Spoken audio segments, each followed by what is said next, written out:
Life isn't fair, and geography is the ultimate proof. We love to think that a nation's success is just about hard work or better laws. But if you look at the Earth's crust with zero emotion, you'll see some countries started on hard mode. But then, there's the United States. They straight up started the game on God mode, no cap. Today, we're ignoring politics and focusing on the ground beneath their feet. The world's biggest economy wasn't just built on capitalism. It was built on the most perfect, rich, and strategically unfair geography the planet has ever produced. Welcome to Drawing and Explaining. Let's dive into why it's basically impossible to compete with this land. To understand American wealth, look at the center of the map. You'll see a winding line cutting the continent north to south, the Mississippi River. In economics, the golden rule is simple. Whoever transports for the cheapest price wins. Before trucks or trains, the only way was by water. Stop thinking of the Mississippi as just a river. What the US has is something much rarer, a vascular system. The Mississippi is the spine, but connected to it are the Missouri, Ohio, Arkansas, and Tennessee rivers. This massive web connects 41% of the country. This trillion-dollar detail is fueled by flat topography. Unlike Africa, where rivers drop off steep plateaus, the American Midwest is smooth and gentle.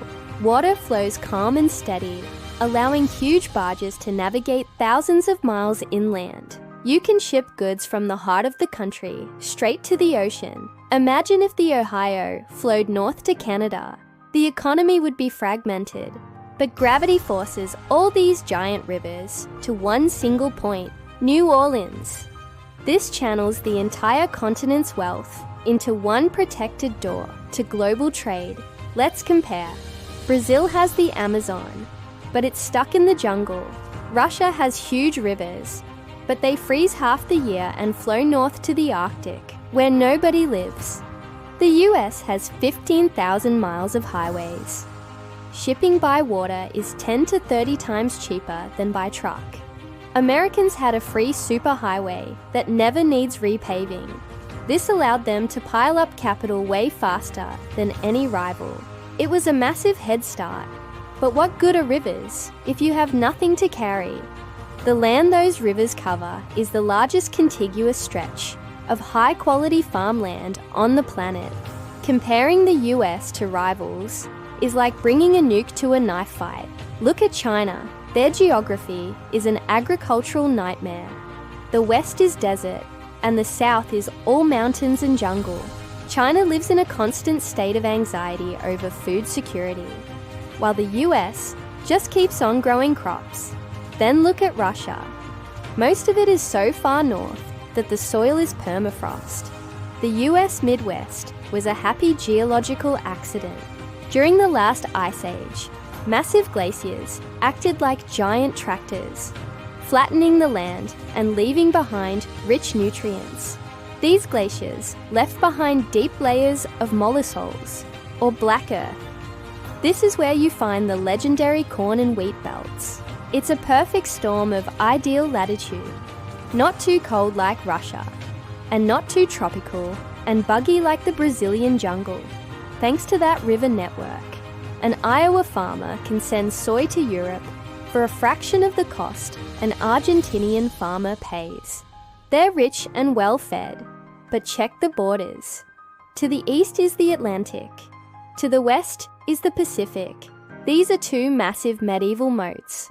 No military power in history has ever successfully pulled off a land invasion across these oceans. It is logistically impossible to surprise them. This allowed the US to avoid spending crazy amounts on home defense. While Europe was getting wrecked by wars, American factories were never touched.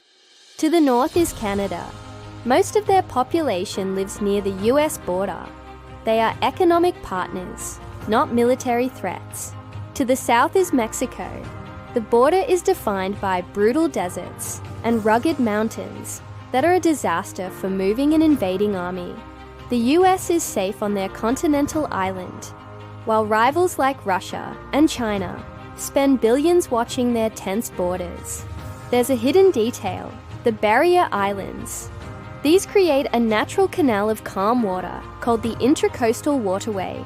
During World War II, German subs were sinking ships in the Atlantic, but American vessels could travel safely inside this shield. For decades, the only weak spot was energy. But then came the shale revolution. The US was sitting on some of the largest oil reserves on the planet. American success isn't just about the American dream. It's about geographic determinism. The US has a massive margin for error. They occupy the most valuable real estate on the planet. In geopolitics, geography is destiny. And for the United States, that destiny has been legendary. Thanks for watching Drawing and Explaining. If you like this deep dive, hit that like button and subscribe. Huge hug.